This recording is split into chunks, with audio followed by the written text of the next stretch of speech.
26450. I believe this is August 16th. Yes, August 16th, 2010.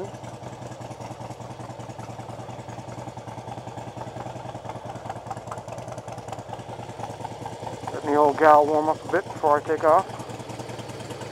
Checking. Things look alright. Shunk.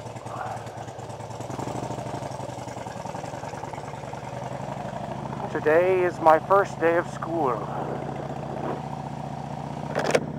First day of school. Yay. Mommy, I'm nervous. So good morning, folks. I have a topic for today. And my topic is,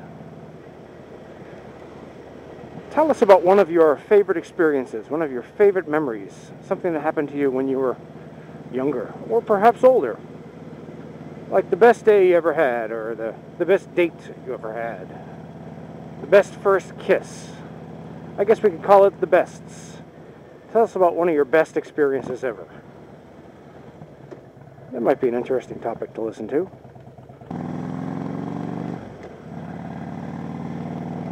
So, one of my best experiences ever was the second time I fell in love.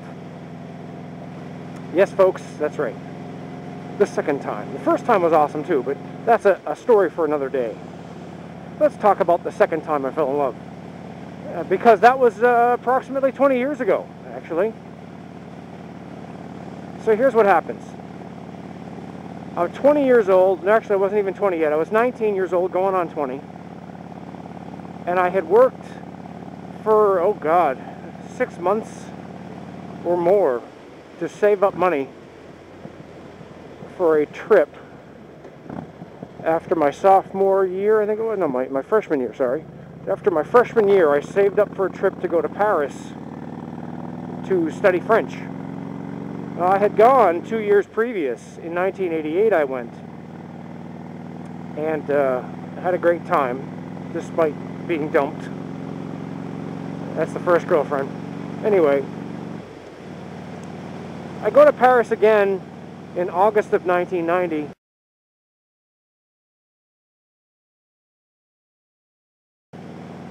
As a student, on my own, to study French, and I met this girl. I met her through a bunch of Italians that were also studying French, and they invited me out to lunch. So I go out to lunch with these people, and they're all, going on about how great my French was, because I had actually a French accent. I could really do the accent well. And I remember there was this girl who kind of had this starry-eyed look, almost to the point where when I first looked at her, I thought she was kind of crazy, or maybe retarded or something. She just had this googly-eyed stare when she was looking at me. But I noticed that this guy, Leo, he always had his arm around her. He was always being very affectionate towards her, so I thought that she was taken. I didn't even consider it. So, a couple days go by. We're hanging out quite a bit.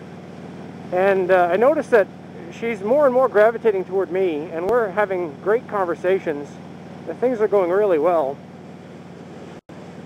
And I'm starting to really like this girl. So one day, we all arranged to meet in front of the Cathedral of Notre Dame at this place called the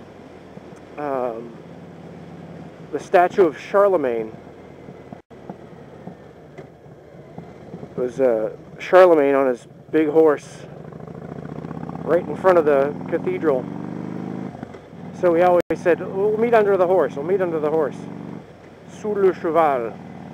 So I showed up there early, about a half an hour early, hoping that I would be able to catch a couple of moments alone with her so I could tell her what I felt. Because I really liked her. Well, lo and behold, she shows up too. So we're walking around, and we go down by the river. The River Seine had this little walkway right next to it, kind of below the statue. So she and I are sitting there at this river, and I'm trying to explain to her that I wasn't sure if she was with Leo or not, but if she wasn't, maybe he just liked her, you know, and I just wanted to let her know that I liked her too. So I get all nervous and quiet and shy, and she says to me, actually she didn't say anything yet. She was just smiling at me with that big smile, unforgettable smile that she had. And I said to her, I'm shy, I'm timid, you know. I said, je suis timide, and she says, come closer, viens plus proche. So I kind of scooted over closer on this wall, and she grabbed me and planted a passionate kiss on me that lasted basically 20 minutes. It was probably the most passionate, most unforgettable first kiss I have ever had. Absolutely incredible. And we walked hand in hand up to that statue again where everybody else was meeting. And that's when, of course, we broke Leo's heart because he realized that he had lost her to me. And I picked up a little stone. I looked down on the ground and I saw this little stone, and I picked it up, and I said, I will always remember this moment. I kind of embedded all these memories in a little stone and stuck it in my pocket. That was a really, really great first day. It was kind of like, they call it in French, coup de foudre, which means the strike of lightning, basically, literally. So it was like lightning struck, or as we say in English, love at first sight. And it kind of was, really. I mean, although my very, very first sight of her, I thought she was retarded.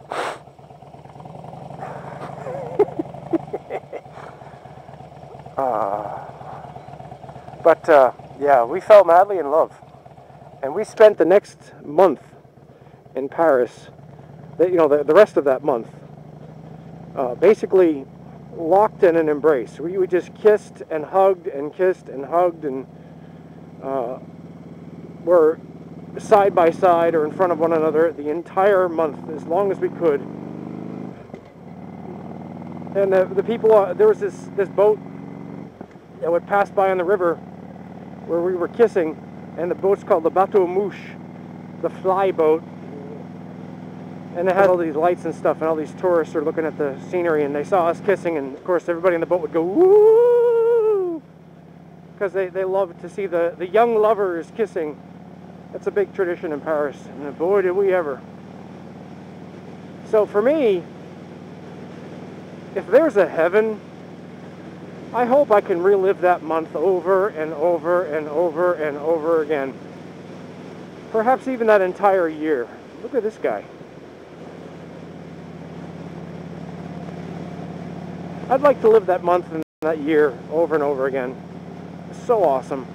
Such a great year. Such a great month. So thanks to Federica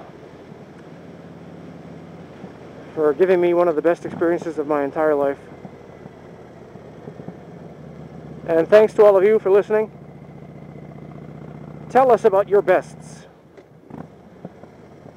And I will talk to you all later.